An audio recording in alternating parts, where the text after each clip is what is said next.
हमारे चैनल पे आपने वकीलों की कई बार वीडियोस देखी होंगी। हम चुनाव में जब जाते हैं तो हाई कोर्ट, डिस्ट्रिक्ट कोर्ट, उनमें जाते हैं और वकीलों से बात करते हैं, उस राज्य को समझने की कोशिश करते हैं, उस राज्य की चुनावी प्रणाली को समझने की कोशिश करते हैं। आज हमारे साथ कुछ युवा वकील हैं, शायद उनकी वकालत की पढ़ाई भी पूरी नहीं हुई है या प्रैक्टिस चल रही होगी, तो ये उन्हीं से जानेंगे और 2024 पर इनका क्या मत है ये भी जानेंगे। क्या नाम है मैम आपका? आस्था।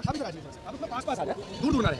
आस्था जी कहाँ से हैं आप? मैं रांची झारखंड से। क्या लग रहा है 2024 में किस तरफ का माहौल है? मोदी आ रहे हैं या नहीं आ रहे हैं? ये भी कोई पूछने की बात है? ऑब्वियसली मोदी आएंगे। आज तक उन्होंने जितना भी काम किया है, जो वो बोले भी नहीं है, फिर भी उन्होंने उस चीज को, उस मुद्दे को, जो हमारे मतलब अभी हमारा रिसेंट का टॉपिक ले लेता है अयोध्या को लेकर के, इतने साल से उस पर चर्चा चल रही थी, केस चल रहे थे, मारपीट, कितने लोग प्रदर्शन पे मतलब धरना पे बैठे हुए थे, उस मुद्दे को उन्होंने कंप्लीट कराया और अब जाकर के 22 जनवरी को हमारा मतलब इनॉग्रेशन है अयोध्या का, जो कितनी खुशी की बात है। और लोग कहते हैं कि मंदिर बना करके क्या हो जाएगा, आर्थिक व्यवस्था कैसे सुधरेगी, लेकिन अभी देखिए पहले के टाइम में इकोनॉमिक कंडीशन कितना वर्स्ट था इंडिया का, लेकिन अब जाकर के देखिए कि हम थर्ड इकोनॉमिक क्लासेस कंट्री में आते हैं, इंडिया आता है। और अभी की बात है कि हमारे सारे कंट्री से रिलेशन अच्छी खासी बनी हुई है। और नॉट ओनली मतलब सिर्फ यही अयोध्या को लेकर की बात नहीं है, 370 जो कश्मीर को लेकर के कब से इस बात पे बहस चल रही थी कश्मीर को लेकर के, कुछ कहते हैं हमारी कश्मीर, लेकिन 370 हटाया गया। और लोग कहते हैं हिंदू मुस्लिम पे जो लड़ाई करते हैं और बोलते हैं कि नहीं मोदी सिर्फ मुस्लिम के हिंदू के ही है और मुस्लिम के अगेंस्ट में, तो 3 ट्रिपल तलाक भी उन्होंने खत्म कराया, जो कि एक मुस्लिम औरत के लिए अच्छी बात है, उन लोगों के लिए। फिर जो राशन को लेकर के देखिए, ये किसी भी एक पर्टिकुलर कास्ट को लेकर के उन्होंने नहीं कराया, ये चीज सबको मिलती है, नॉट ओनली हिंदू या फिर सिर्फ मुस्लिम या क्रिश्चियन को ही नहीं, बट सबको मिलती है। तो बहुत सारे काम हमारे मोदी जी ने किया है। क्या नाम क्या बताया था? आस्था। अच्छा जी, मुझे एक चीज बात बताइए, हमेशा नरेंद्र मोदी पे एक आरोप लगता है कि वो तानाशाह है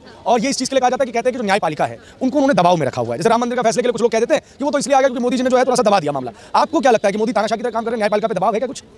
मुझे तो ऐसा नहीं लगता, लेकिन दबाव है भी तो अच्छा है, क्योंकि उन्होंने कुछ अच्छे के लिए ही, और जो चीज हमारा है हमें उस चीज के लिए लड़ने के लिए कोई जरूरत नहीं है। और सबको पता है वो अयोध्या मंदिर पे जो था वो मस्जिद वो था ही नहीं, अयोध्या ही था, उसमें दबाव बना करके भी अगर उस चीज को ऊपर लाया जा रहा है तो वो सही है। और रही बात तानाशाही की, तो क्यों नहीं रहेंगे भाई, वो प्रेसिडेंट है हमारे, तो प्राइम मिनिस्टर, सॉरी, तो वो हमारे प्राइम मिनिस्टर है और उन्होंने कितने कुछ हमारे देश के लिए किया है। और जैसे कि ये आई मीन राहुल गांधी हो गए या फिर जो भी हो, वो सिर्फ अपने जेब भरते हैं, अपने घर पे जमीन लेते हैं, फिर उन पे कितने सारे लीगल चार्जेस भी लगे हुए रहते हैं और अभी और भी लगेंगे, मतलब मुझे नहीं पता, लग सकते हैं। राहुल गांधी में होप नजर आ रही है आपको? लग रहा है कि 24 में मोदी को टक्कर दे पाएंगे? बिल्कुल नहीं, वो टक्कर के कोई काबिल ही नहीं है, उन्होंने क्या करवाया अभी तक मुझे तो नहीं लगता, अकॉर्डिंग टू मी वो बिल्कुल भी टक्कर में नहीं है। आपके दोस्त है, शायद आपसे थोड़ा सा सहमत है। क्या नाम है दोस्त आप? मेरा नाम अमित तिवारी है।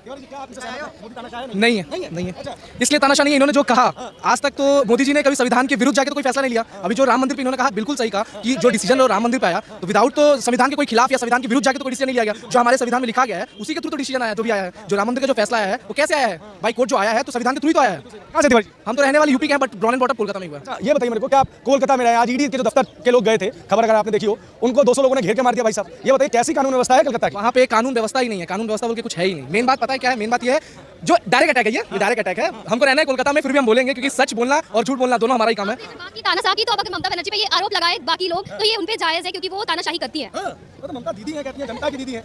आज तक कभी आपने ऐसा सुना है कि पंचायत इलेक्शन में कहीं मर्डर हो जाते हैं? वेस्ट बंगाल में क्यों मर्डर होते हैं? सिर्फ पंचायत इलेक्शन में, क्योंकि वो किसी को खड़ा ही नहीं होने देना चाहती हैं। पंचायत इलेक्शन में वोट हुआ, बस उनके घर पे पथराव चालू हो जाते हैं। अगर कोई नॉमिनेशन भर देता है, अगर वो बीजेपी की तरफ से सीपीआईएम की तरफ से भर दिया, बस उनके ऊपर पथराव चालू, घेरना चालू, मारपीट करना चालू, ये चालू वो चालू। आज तक कभी पक्ष में या फिर कभी भी जैसे राइट्स हैं, जैसे लेना चाहिए वैसे तो कोई इलेक्शन तो होता नहीं वेस्ट बंगाल में। होता है लेकिन बहुत कम ऐसी जगह पे होता है। वहाँ पे जितना करप्शन है, मैं मानता हूँ कि इंडिया में सबसे ज्यादा करप्शन वेस्ट बंगाल में। वो तो कह रही है कि उन्हीं की जो सरकार है उसी के अंदर वो हिम्मत है जो बीजेपी को रोक सकती है। क्योंकि वही वो चीज कह रही है और कोई भी नहीं कह रहा। अभी का टाइम ऐसा हो गया ना, बीजेपी के अगेंस्ट में सारे जितनी भी कम्युनिटी है, जितने भी पार्टीज है, सारे एक साथ होकर के और बीजेपी के अगेंस्ट हो रहे हैं जस्ट बिकॉज उसमें मोदी है।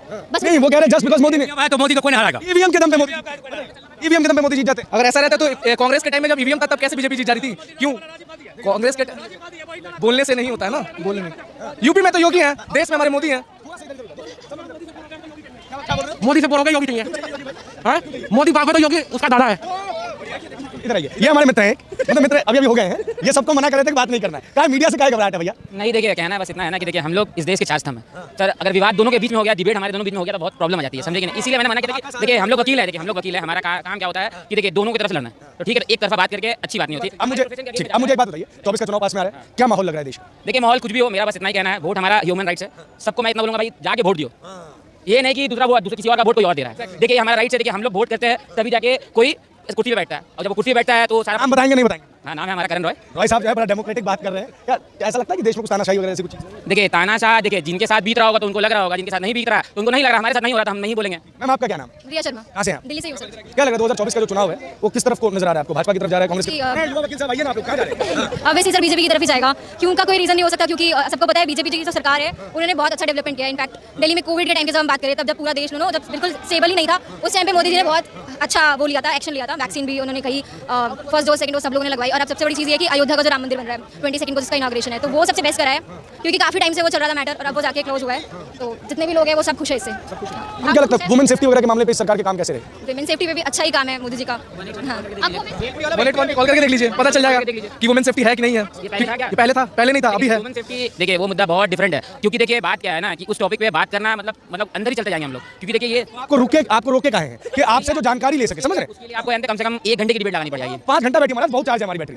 जैसे कि आप बोल रहे हैं वुमेन की सेफ्टी के लिए, पहली बात तो कोई भी औरत उस आदमी की नज़र से सुरक्षित नहीं है जब तक कि वो आदमी उसमें कुछ गलत देख रहा है। और ये सिर्फ कोई पॉलिटिकल पार्टीज को लेकर के नहीं कह सकते, हमारे नॉर्मल इंसान से लेकर के बड़े बड़े पॉलिटिशियन के बच्चे, इनफैक्ट कुछ पॉलिटिशियन प्लस लीगल फील्ड में भी जितने लोग हैं उसमें से भी बहुत सारे लोग ऐसे होते हैं जो वुमेन औरतों पे गंदी नजर डाल करके रखते हैं। और ऐसा बहुत सारा केस हर दिन हर एक घंटे पे ऐसे एक नए केस आ ही जाता है, rape, murder, kidnapping, women exploitation, trafficking, ये सारी चीज को लेकर के। तो अभी तो वुमेन की सेफ्टी हम किसी पे भी या फिर किसी भी पार्टीज पे या किसी भी इंसान पे नहीं रख सकते। जैसे विपक्ष है, सुनिए मेरा जो पर्सनल जो सवाल पूछने का कारण है वो मैं बता दूं, लगातार कांग्रेस सरकार आरोप लगाती है बीजेपी पे कि बीजेपी के काल में महिलाओं का सम्मान नहीं है। आप इस पे क्या कहोगे? अब जो पार्टी दब रही है नीचे, उनको बोलने के लिए कुछ तो मुद्दा चाहिए, और अभी के टाइम पे ये मुद्दा बहुत ही मतलब गर्म पे रहता है, ऊपर रहता है कि औरत की सेफ्टी क्या है, कैसे है।